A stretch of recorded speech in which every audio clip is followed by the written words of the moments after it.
আসসালামু আলাইকুম প্রিয় দর্শক, অন্য মঞ্চের আলাপচারিতায় আপনাদের সকলকে স্বাগত জানাচ্ছি। সুপ্রিয় সুধী, যে যেখান থেকে দেখছেন সবাইকে জানাচ্ছি অনেক অনেক প্রীতি ও শুভেচ্ছা। 1971 সাল আবার বাংলাদেশে ফিরে এসছে।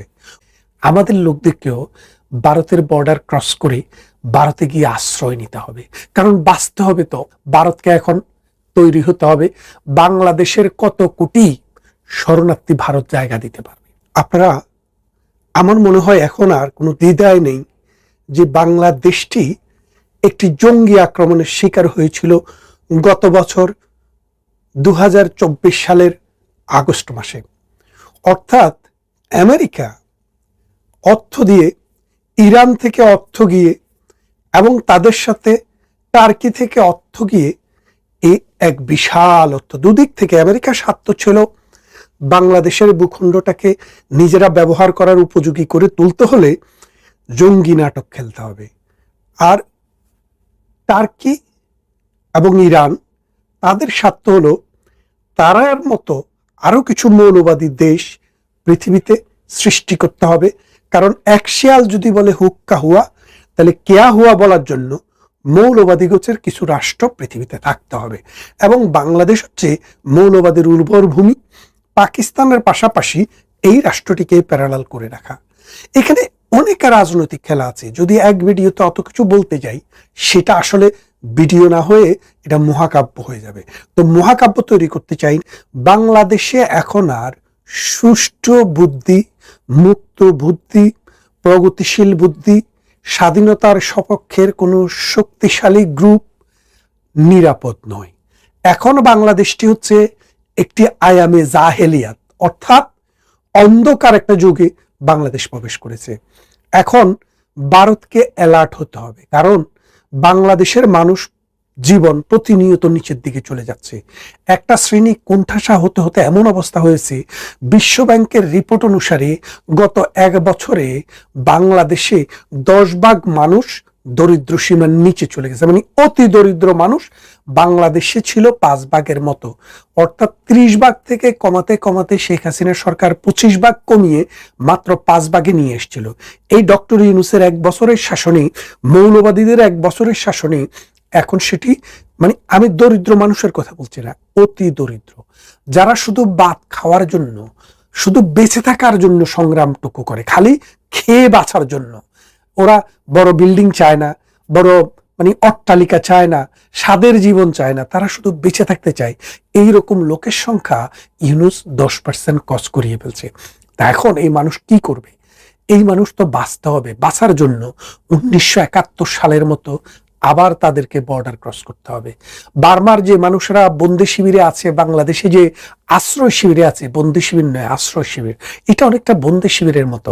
কারণ তারা ওই চট্টগ্রামের ওই অঞ্চলের, কক্সবাজারের ওই অঞ্চলের বাইরে যাওয়ার কোনো পারমিশন নেই। ঠিক তেমনি আমাদের লোকদেরকেও ভারতের বর্ডার ক্রস করে ভারতে গিয়ে আশ্রয় নিতে হবে, কারণ বাঁচতে হবে। তো অন্ন, বস্ত্র, বাসস্থান, শিক্ষা, চিকিৎসা সবকিছু আজ দলিসাৎ। ভারতকে এখন তৈরি হতে হবে। বাংলাদেশের কত কোটি শরণার্থী ভারত জায়গা দিতে পারবে, কারণ 1971 সাল আবার বাংলাদেশে ফিরে এসছে। 1971 সালে যদি কেউ মুক্ত বুদ্ধির কথা বলতো, যদি কেউ বাংলাদেশের স্বাধীনতার সপক্ষে কথা বলতো, যদি কেউ পাকিস্তানের বিরুদ্ধে কথা বলতো, তাকে হত্যা করা হতো, তার পরিবারের সদস্যদেরকে নির্যাতন করা হতো, মা বোনদেরকে ধর্ষণ করা হতো। বাংলাদেশে কিন্তু এখন তাই হচ্ছে। তার মানে আমরা যে মাঝে মাঝে বলি আজকের যারা শিবির আছে, জামাত আছে, 1971 সালে জন্মালে তারা রাজাকার হতো, তারা ধর্ষক হতো, তারা লুণ্ঠনকারী হতো, মানুষকে ধর্মান্তরকারী হতো, এবং তারা এই বাংলাদেশ তখনও তাদের পূর্বপুরুষরা চায়নি, আজকেও তারা চায় না। আজকে তারা যেটা চায় সেটা হলো পাকিস্তানের সাথে একটা কনফেডারেশন করে বাংলাদেশকে পাকিস্তানের সাবসেট হিসেবে রাখতে চায়। আপনারা জানেন বাংলাদেশে একটি বড় রাজনৈতিক দল বিএনপি। সেই বিএনপি, আপনারা যদি আমার আগের ভিডিও কেউ দেখে থাকেন দেখবেন, আমি বলেছিলাম যে বাংলাদেশে পাকিস্তানপন্থী, ভারত বিরোধী, মৌলবাদী, সন্ত্রাসী এবং সাম্প্রদায়িক যে শক্তি, এই শক্তির কন্ট্রোলটি এখন, অর্থাৎ স্বাধীনতা বিরোধী, মুক্তিযুদ্ধ বিরোধী, মৌলবাদী ধর্মাশ্রয়ী গোষ্ঠীর ক্ষমতার যে বাংলাদেশে যে ক্ষমতার বলয়, এই বলয়টি একটা সময় বিএনপি নেতৃত্ব দিয়েছে জিয়াউর রহমানের আমলে। তারপরে এটা এরশাদের হাতে গিয়েছিল 9 বছর, এরশাদের হাত থেকে খালেদা জিয়ার হাতে আবার ফেরত আসছে। ফেরত আসার পরে এই 2024 সাল পর্যন্ত বিএনপির দখলেই কিন্তু সেই ক্ষমতাটি ছিল। এখন বিএনপিকে চ্যালেঞ্জ জানিয়ে জামাতে ইসলামী সেই ক্ষমতাটি নিয়ে নিয়েছে। যেহেতু জামাতে ইসলামী সেই ক্ষমতাটি নিয়ে নিয়েছে, সেহেতু এখন আর বিএনপি বাংলাদেশে কোনো প্লেয়ার না। কারণ এই যে নির্বাচনটি হবে, এই নির্বাচনের জন্য জামাতে ইসলামী মব বাহিনী, এনসিপি মব বাহিনী তৈরি করে রাখছে। সব জায়গায় মব করে 200 আসন তারা কনফার্ম করে ফেলবে। বাংলাদেশের এই কনস্টিটিউশনের অধীনেই তারা এই কনস্টিটিউশনকে অ্যাব্রোগেট করে নতুন ইসলামী প্রজাতন্ত্রের কনস্টিটিউশনের জন্য তারা এই মব সৃষ্টি করছে। বিএনপি রাজনৈতিক দল হিসেবে ব্যর্থ। আওয়ামী লীগ 17 বছর থেকে যেভাবে নিজেদেরকে টিকাতে পারে নাই, ব্যর্থ হয়েছে, ঠিক তেমনি বিএনপিও 17 বছর অপেক্ষা করে একটি রাজনৈতিক যখন মোহনায় যখন তারা অবগাহন করলো যে তারা ক্ষমতায় আসবে, ঠিক তখনই তাদের হাত থেকে নেতৃত্বটি জামাত শিবির নিয়ে নিয়েছে। এখন বিএনপি ছাগলের 3 নাম্বার বাচ্চা। এই 3 নাম্বার বাচ্চার মতো একটু লাপালাপি জাপাজাপি করবে। সত্যিকার অর্থে নির্বাচনের মাধ্যমেও বিএনপির আর ক্ষমতায় ফেরার সুযোগ নেই। ফজলুর রহমানকে যখন বিএনপি শোকজ করে 24 ঘন্টার এবং 3 মাসের জন্য স্থগিত আদেশ দেয়, তখনই মোল্লারা বুঝেছে যে না, এখনই সময় মরণ কামড় দেওয়ার, মুক্তিযুদ্ধকে মুছে দিতে হবে এবং পাকিস্তান পন্থাকে এই দেশে আবার জিন্দা করতে হবে, মৌলবাদী শাসন চিন্তা করতে হবে, ধর্মাশ্রয়ী শাসন চিন্তা করতে হবে, অসাম্প্রদায়িক চেতনাকে এই দেশে চিরতরে কবর দিতে হবে। এখন এই অসাম্প্রদায়িক মানুষেরা যাবে কোথায়? এই অসাম্প্রদায়িক চেতনার, মুক্তিযুদ্ধের চেতনার এবং সকল মানুষের রাষ্ট্র চেতনা কোথায় যাবে? এই মানুষদেরকে ভারতের দিকে পথ করতে হবে। এখন ভারতে বসে আছেন প্রধানমন্ত্রী শেখ হাসিনা, ভারতে বসে আছেন আওয়ামী লীগের অসংখ্য নেতা। ভারত এখন কি ভাবছে আমরা সেটা জানি না, ভারতের সাথে আমাদের কোনো যোগাযোগ নেই। কিন্তু আমরা একটা জিনিস বুঝতে পারছি, ভারতকে এখন সীমান্তে কঠিন সমস্যার মোকাবেলা করতে হবে। কেননা লক্ষ লক্ষ মানুষ অন্যের অভাবে, বস্ত্রের অভাবে, বাসস্থানের অভাবে, নির্যাতনে, হিংসায় বাড়ি জ্বালিয়ে পুড়িয়ে ধর্মান্তরিত করে ভারতে ঠেলে দেওয়া হবে। এখন ভারতকে লক্ষ লক্ষ, ইভেন কোটি মানুষকেও আশ্রয় দেওয়ার জন্য প্রস্তুতি নিতে হবে। কারণ বাংলাদেশে 71 সালে ধর্মের নামে যে দর্শন, যে হিংসা, যে মৃত্যুর উপত্যকা আমরা দেখেছি, এখন ঢাকাতেও তাই শুরু হয়ে গেছে। মানে রাষ্ট্র হচ্ছে এখন মবের রাষ্ট্র। রাষ্ট্র ডক্টর ইউনূস এই শুয়োর একটা মবের জন্মদাতা। এই শুয়োর নির্দেশ দিয়েছে যে তোরা যাই মব কর, আমি পারমিশন দেব, তোরা যাই মব করবি, পরবর্তীতে জনতার কথা মতো আমরা তাদেরকে গ্রেফতার করব। এই আসিফ নজরুল লুচ্ছা শুয়োর, এই শুয়োর নির্দেশ দিয়েছে তাদেরকে গিয়ে আক্রমণ কর। এই আক্রান্ত মানুষ, আক্রান্ত বাংলাদেশ, আক্রান্ত মুক্তিযুদ্ধ, আক্রান্ত অসাম্প্রদায়িক শক্তি, এই আক্রান্ত থেকে বেঁচে উঠতে হলে যুদ্ধের জন্য প্রস্তুত হতে হবে। আমরা যুদ্ধ করে আমাদের দেশটাকে আবার আমাদের কন্ট্রোলে আনবো। আমরা স্বাধীন করেছি 1971 সালে, আমাদের মুক্তির সংগ্রাম শেষ হয়নি। আমাদের মুক্তির সংগ্রাম হচ্ছে সাম্প্রদায়িকতা থেকে মুক্তি, আমাদের মুক্তির সংগ্রাম হচ্ছে পাকিস্তানের অ্যাগ্রেশন থেকে মুক্তি, আমাদের মুক্তির সংগ্রাম হচ্ছে ধর্মভিত্তিক যে রাজনীতি মানুষকে ডিভাইড করে সেটা থেকে মুক্তি, আমাদের সংগ্রাম হচ্ছে এই মবক্রেসি থেকে মুক্তি, আমাদের সংগ্রাম হচ্ছে ইউনূসের মতো এই বাটপারের হাত থেকে মুক্তি, আমাদের সংগ্রাম হচ্ছে আসিফ নজরুলের মতো এই লুচ্ছাদের হাত থেকে বাংলাদেশের মুক্তি। আসুন আমরা এই মুক্তির সংগ্রামে যার যার অবস্থান থেকে তৈরি হই। আমাদের সাথে পুরা বিশ্বের শান্তিকামী, মুক্তিকামী, গণতন্ত্রকামী এবং অসাম্প্রদায়িক যে শক্তি আছে আমাদের সাথে থাকবেন। আপনারা ভয় পাবেন না। আপনারা মনে রাখবেন, রাত যত গভীর হবে ভোর হওয়ার সম্ভাবনাটা তত নিকটবর্তী হবে। আমরা এই বাংলাদেশকে, এই স্বাধীন বাংলাদেশকে আবার কন্ট্রোল করব। আবার আমরা টেক ব্যাক করব। আজকে বাংলাদেশে মানুষের মনে শান্তি নেই। রিক্সাওয়ালা কথা বলতে পারে না, ঠেলাওয়ালা কথা বলতে পারে না। রিক্সা চালক একমাত্র ফুল নিয়ে বঙ্গবন্ধুর বাড়িতে শ্রদ্ধা জানাতে গিয়ে আক্রান্ত। মৌলভী সাহেব ওখান দিয়ে যাচ্ছিল, সেই জন্য মৌলভী আক্রান্ত, নারী আক্রান্ত, শিশু আক্রান্ত। আক্রান্ত আজ বাংলাদেশ, আক্রান্ত আমার মহান মুক্তিযুদ্ধ। বিএনপির মতো একটি অথর্ব দল, তাকে কলা খাইয়ে গুম পাড়াইয়া রেখেছে। সেই কলা খাওয়া দল এখন আর বাংলাদেশের পক্ষে কথা বলার কোনো লোক নেই। বিএনপি সারা জিন্দিগিভর বলেছে স্বাধীনতার ঘোষক জিয়াউর রহমান, কিন্তু এখন বিএনপি সে কথাটি আর বলে না। কারণ বিএনপি অতদিন রাজনীতি করেছিল একটি মুক্তিযুদ্ধের নেতৃত্ব দেওয়া রাজনৈতিক দলের সাথে, তাই স্বাধীনতার স্টেক হোল্ডার তাদেরকে হতে হয়েছিল। কিন্তু তারা আসলে মুক্তিযুদ্ধের সপক্ষের দল নয়, তারা আসলে ফারুক রশিদ ওদের বংশধর। এবং এই বিএনপি জামাত ইসলামী তাদেরকে কবর দিবে।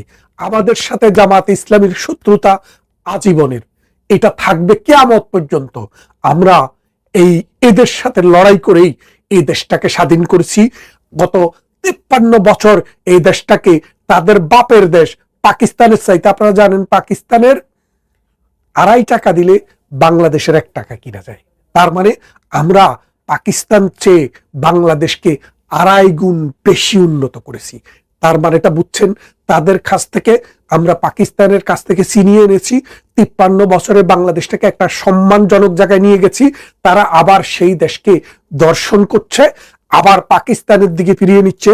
আমরা আবার এটার কন্ট্রোল ব্যাক করে বাংলাদেশের বাঙালি জাতির বাঙালিত্বের আবার ফিরিয়ে আনবো। আমাদের প্রতিবেশী যে রাষ্ট্র আছে বার্মা, আজকে বার্মার যে অবস্থা, বাংলাদেশের অবস্থা তার চেয়ে খারাপ। বার্মাতে যে অবস্থা, অং সান সু কিকে দিনের পর দিন বন্দী করে রেখেছে, ঠিক বাংলাদেশেও আজই একই অবস্থা।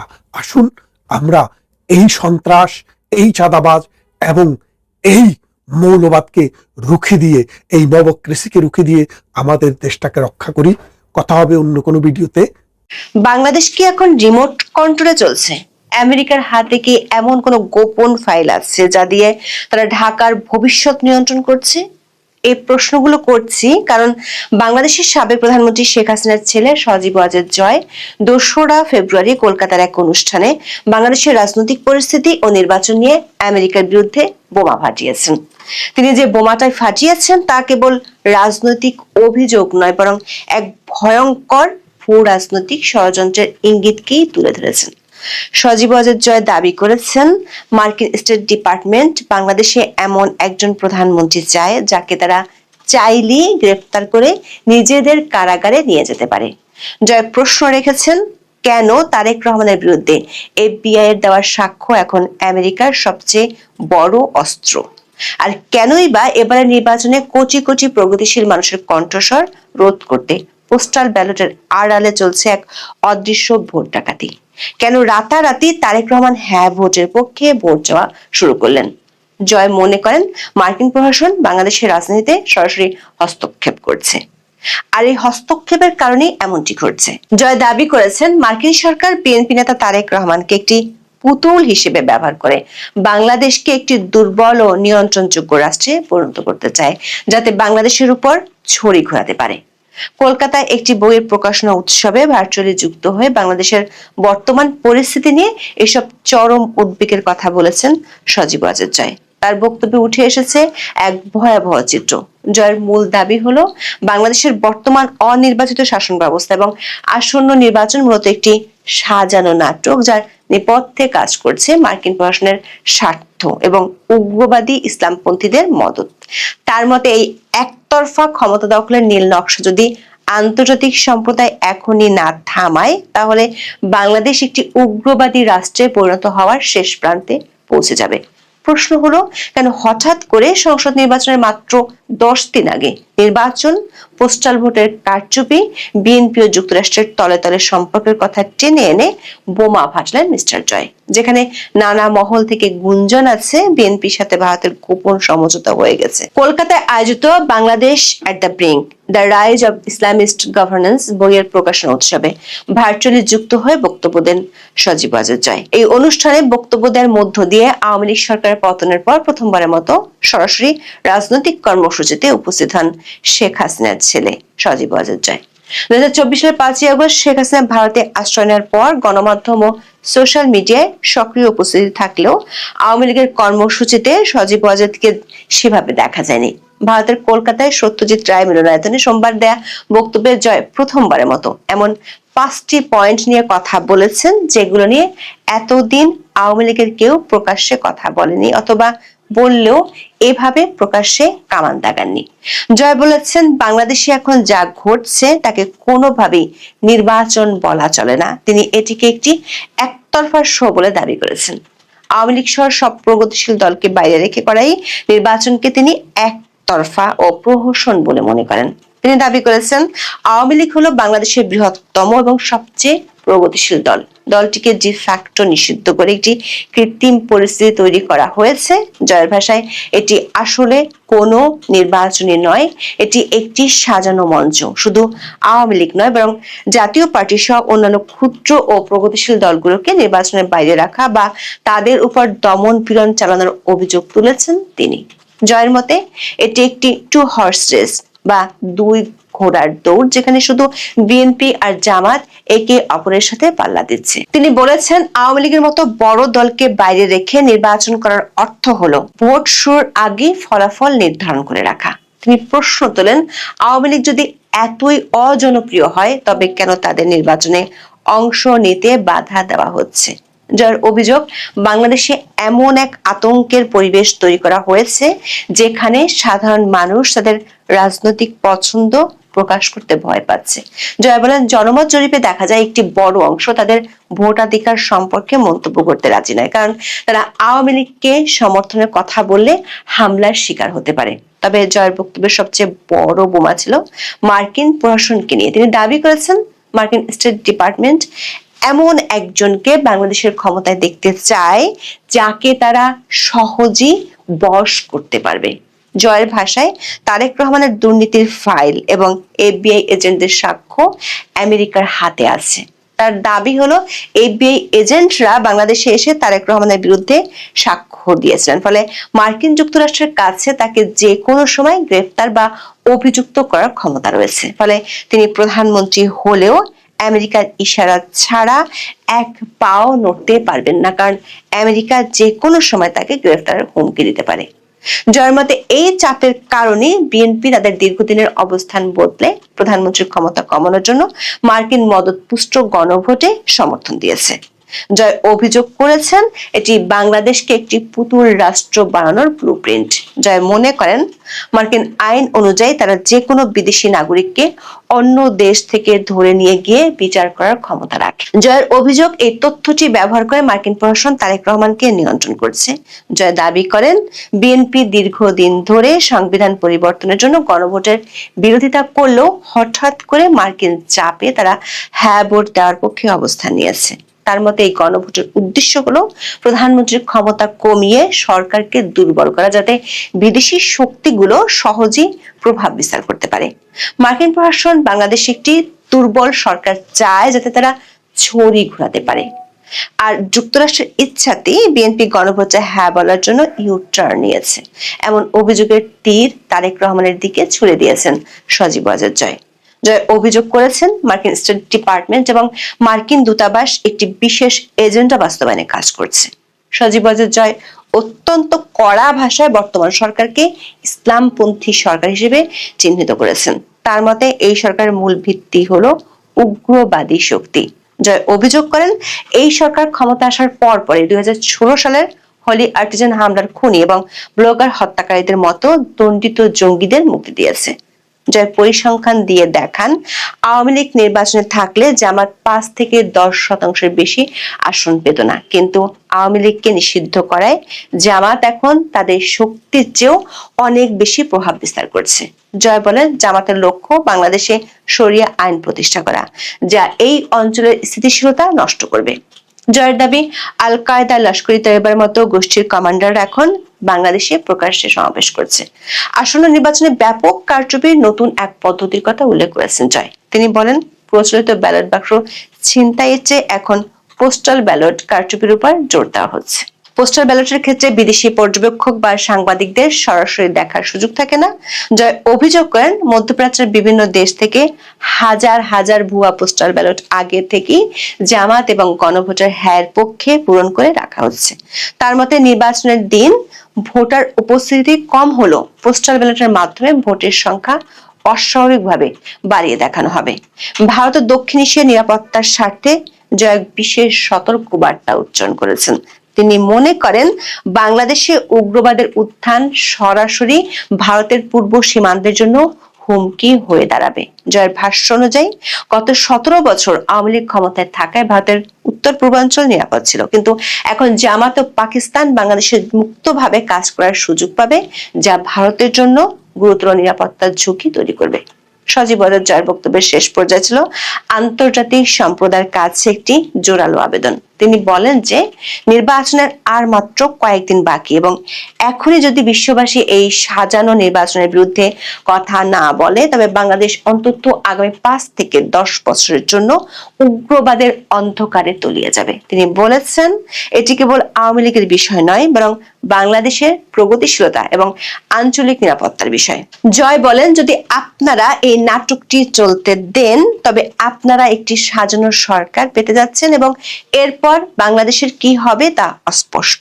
সজীব ওয়াজেদ জয়ের দাবি, যদি এই নির্বাচনকে প্রতিহত করা না যায়, তবে বাংলাদেশ এক দীর্ঘস্থায়ী অন্ধকার ও অস্থিতিশীলতার যুগে প্রবেশ করবে।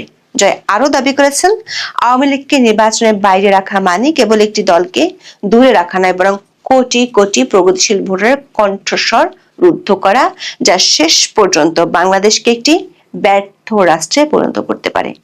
দর্শক, কিছুদিন ধরে নানা মহলে গুঞ্জন চলছিল জয় কিংবা আওয়ামী লীগের সাথে বিএনপি কিংবা তারেক রহমানের গোপন আঁতাত হয়েছে। জামাত ইসলামী এবং সরকারি কিংস পার্টি এনসিপি নেতারা অভিযোগ করেছেন, বিএনপির সাথে ভারতের একটি গোপন সমঝোতা হয়েছে। কয়েকদিন আগে ওয়াশিংটন পোস্টে প্রকাশিত এক রিপোর্টে বলা হয়েছিল, ঢাকায় মার্কিন কর্মকর্তারা জামাত ইসলামীকে ক্ষমতায় দেখতে চান, কিন্তু 2রা ফেব্রুয়ারি প্রথমবারের মতো আওয়ামী লীগের শীর্ষস্থানীয় কারো পক্ষ থেকে অভিযোগ করা হলো, বিএনপির সাথে আতাত ভারতের নয়, চলছে আমেরিকার। একটি দুর্বল সরকার প্রতিষ্ঠার মাধ্যমে জামাত ইসলামীকে শক্তিশালী করার একটি চক্রান্ত চলছে বলে জয় অভিযোগ করেছেন। বাংলাদেশের অন্তর্বর্তী সরকার একটি শক্তিশালী পক্ষ দেশে যে একটি দুর্বল সরকার প্রতিষ্ঠা করতে চায়, সেটি এরই মধ্যে অনেক বিশ্লেষক অভিযোগ করেছেন। জয় পোস্টাল ভোট সহ নির্বাচন নিয়ে যেসব অভিযোগ করেছেন, সেগুলো খুবই পরিষ্কার। নির্বাচনের 10 দিন আগে জয়ের এমন অভিযোগ কি সামনের দিনগুলোর কোনো ইঙ্গিত দিচ্ছে? মাত্র 10 দিন আগে আন্তর্জাতিক সম্প্রদায়ের কাছে তিনি কেন এমন ভয়াবহ অভিযোগগুলো তুলে ধরলেন? আবার অনুষ্ঠানটি কলকাতায় হয়েছে, সেখানে তিনি বাংলায় বক্তব্য না দিয়ে ইংরেজিতে বক্তব্য দিলেন কি সত্যিকার অর্থে আন্তর্জাতিক মহলে বার্তা দেওয়ার জন্য? বিশেষ করে বাংলাদেশকে ঘিরে মার্কিন বিরোধী যে পরাশক্তিগুলো আছে, তাদের কাছে কি কোনো বার্তা দিতে চাইলেন? সেটি যদি সত্যি হয়, তাহলে বাংলাদেশকে ঘিরে দক্ষিণ এশিয়ার রাজনীতি কি পাল্টে যাচ্ছে? অতীতের নির্বাচনের সাথে বর্তমানে নির্বাচনের পূর্বের যে ঘটনা, আকাশ পাতাল পার্থক্য, কোনো সন্দেহ নাই। আমিও কোনোদিন দেখি নাই যে 1 মাসে 29টা লাশ, তা নির্বাচনের আগে।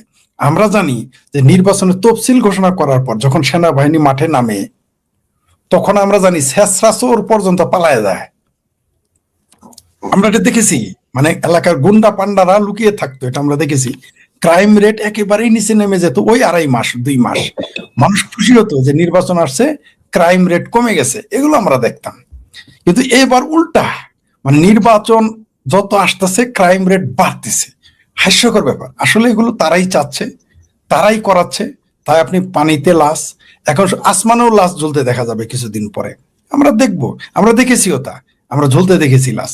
তো এগুলো তারা করতেই থাকবে। আর এই যে পাল্টাপাল্টি অভিযোগ, এগুলো হলো খালাতো ভাই মামাতো ভাইয়ের ঝগড়া, বউ জামাইয়ের ঝগড়া, এগুলো নিয়ে আমার আগ্রহ খুব একটা নাই।